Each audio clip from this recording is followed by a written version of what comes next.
प्रिय मित्रों, सावन का माह आरंभ हो चुका है। जैसा कि सर्वविदित है कि आषाढ़ी पूर्णिमा, गुरु पूर्णिमा या धम्म चक्र प्रवर्तन दिवस के रूप में आषाढ़ी पूर्णिमा को मनाया जाता है और ये बौद्ध समाज के लिए एक विशेष पर्व का महत्व है। हम ये कहें कि बुद्ध ने पहला संदेश अगर संसार को दिया वो सारनाथ के मृगदाव इसी पत्तन स्थान पर दिया था जो वाराणसी के पास है। उस समय ही उन्होंने अपने ज्ञान का पहला प्रसारण अपने पंचवग्गीय शिष्यों को दिया था। इस दौरान से हमारे बौद्धों का जो वर्षावास कार्यक्रम है, जिसको कि भिक्षु संघ है, अपने व्यवस्था के अनुसार इसको आयोजित करते हैं और साथ साथ जो उपोषद होता है, जो उपासक लोग हैं वो इसको धारण करते हैं। वर्षावास 3 महीने का होता है और ऐसी इसमें मान्यता है कि बरसात के समय में भिक्षुओं के लिए चलना फिरना या विचरण करना संभव नहीं होता है, क्योंकि बरसात का मौसम होता है। साथ ही बहुत सारे कीड़े मकोड़े जो निकलते हैं वो भी पैरों से कुचलने की संभावना रहती है।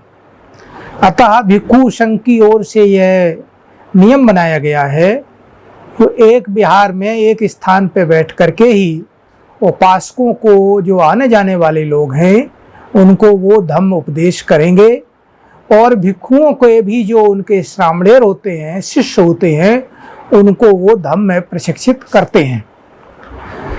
साथ ही अब विषय ये है कि भिक्षुओं के लिए जैसे कि 10 शील होते हैं, आम उपासकों के लिए 5 शील होता है, उसी प्रकार से उपोषक धारक जो उपासक होते हैं उनके लिए 8 शील होते हैं और 8 शीलों का उनको पालन करना पड़ता है। तो इस प्रकार से ये उपोषद और भिक्षु का वर्षावास है, ये इस बरसात के मौसम में सतत प्रयासरत रहता है। भिक्षु लोग एक अपना स्थान जहाँ उचित होता है वो पहले से तय कर लेते हैं, उपासक लोग उनकी मदद करते हैं और इसके बाद है वो उनका एक जो वर्षावास काल है वो धार्मिक स्तर से, जो बौद्धों की जो धार्मिक पद्धति है, धार्मिक जो विचारधारा है, उसको वो फलीभूत करते हैं या उसका क्रियान्वयन करते हैं। हमारे लखनऊ में बुद्ध विहारों की संख्या लगभग 20 से के आसपास है और 20 बुद्ध विहारों में ज्यादातर में भिक्षु रहते हैं, तो उनका वर्षावास कार्यक्रम आरंभ हो चुका है। इसके बाद बहुत से ऐसे स्थान भी हैं जो कि कालांतर में शासन और संस्कृति के संघर्ष में विलुप्त हो गए हैं, लेकिन उनकी अभी भी ये विचारधारा है लोगों की कि ये बौद्ध स्थान हैं और उनके नामकरण भी अभी यथावत हैं, जिसमें एक नाम बुद्धेश्वर मंदिर का आता है। बुद्धेश्वर मंदिर है पारा थाने के पास और हरदोई बाईपास पर पारा थाने से लगभग आधा 1 किलोमीटर दूरी पर है। अब चूंकि बुद्ध को आमतौर पर जो लोग हैं वो ईश्वर का रूप मानते हैं, इसलिए बुद्ध का जो वहाँ स्थान रहा है और किसी शासक ने उसको बनवाया है और उस आधार पर वो बुद्धेश्वर नाम उसका अभी भी प्रचलित है।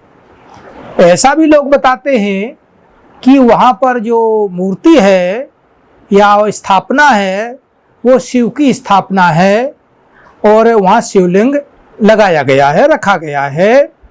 और कुछ लोगों की ये मान्यता है कि आज़ादी ब्रिटिश गवर्नमेंट के समय में वहाँ पर ये बुद्ध मंदिर था और बुद्ध विहार का एक स्वरूप उस मंदिर का या इस टेम्पल का था। लेकिन लोगों ने बौद्धों की संस्कृति को नष्ट करते हुए, वैदिक संस्कृति को स्थापित करते हुए उसको शिव की वहाँ मूर्ति रख दी है। और चूंकि बौद्धों की संख्या नगण्य उस समय थी बाबा साहब के धम्म परिवर्तन के पहले, इसलिए अब जो लोगों को बुद्ध के और धम्म के बारे में पता चल रहा है तो वो अपने धार्मिक स्थानों की खोज में भी लगे हुए हैं। शिवलिंग की किसी ने स्थापना नहीं की है। अच्छा, ये स्वयंभू है? ये स्वयंभू है। माँ सीता जी लक्ष्मण जी को दर्शन दिया है तो उस समय जो है ये स्वयं निकले हुए हैं। कि लखनऊ भी बहुत बड़ा बौद्ध सांस्कृतिक केंद्र था और इसी के नाम से कुछ लोग कहते हैं कि भगवान बुद्ध का नख है वो लखनऊ में रखा हुआ है और उसी के दरवाजे के नाम पर लखनऊ कहा गया है। अपभ्रंश का ये स्वरूप है। जहाँ तक ये बुद्धेश्वर का मामला है, लोगों का ये मानना है, वहाँ के आसपास के लोगों का कहना है कि कालांतर में ये बुद्ध मंदिर था और इसकी स्टैच्यू को उखाड़ करके अगल बगल में कहीं तालाब में दबा दिया गया है, फेंक दिया गया है।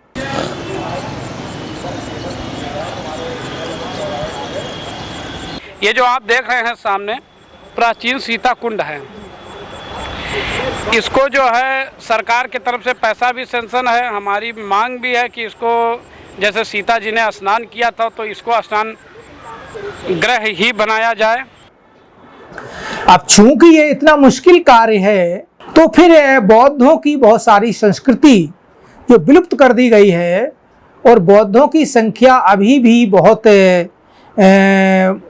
ज़्यादा नहीं है, तो इसलिए इस बातों को हम लोग कुछ आंदोलन या किसी बात को कहने के लायक नहीं है। लेकिन निश्चित रूप से बौद्ध संस्कृति अगर बढ़ेगी या बौद्ध शासन कभी आएगा या बुद्धमय भारत होगा, जैसे कि बोधिसत्व बाबा साहेब का एक विचार था, एक योजना थी, तो निश्चित रूप से ये बातें धीरे धीरे सामने आएंगी। उसमें एक तरफ से अगर हम सोचें कि भारत का संविधान गणतंत्र है, जो कि बुद्ध की प्रणाली है, या जो गणतंत्र मगध जो गणतंत्र राज होता था, उसके हिसाब से भारत का जो संविधान है, भारत की जो लोगों के बीच में संसदीय प्रणाली है, वो गणतांत्रिक है। इसलिए हम कह सकते हैं बुद्ध धम्म की जो अवधारणा है वो हमारी संसद और संविधान में निहित है। दूसरा, हमारी सर्वोच्च जो विधान समिति है वो संसद है और संसद में जहाँ सर्वोच्च नागरिक राष्ट्रपति बैठता है उसमें धम्म चक्र प्रवर्तनाय लिखा हुआ है, भगवान बुद्ध का स्टैचू लगा हुआ है, भगवान बुद्ध का उपदेश प्रसारित है और जो अशोक की लाट है हमारी रेवेन्यू का एक आधार है या हमारे प्रतीक का आधार है, तो वो हमारी मुद्रा में या हमारे शासन का सर्वोच्च चिन्ह है। इसलिए हम मान सकते हैं हमारा देश बुद्ध धर्म का संवैधानिक आधार पर हो चुका है, परंतु व्यवहारिक आधार पर, संस्कारिक आधार पर अभी लोगों में जागृत करने की आवश्यकता है।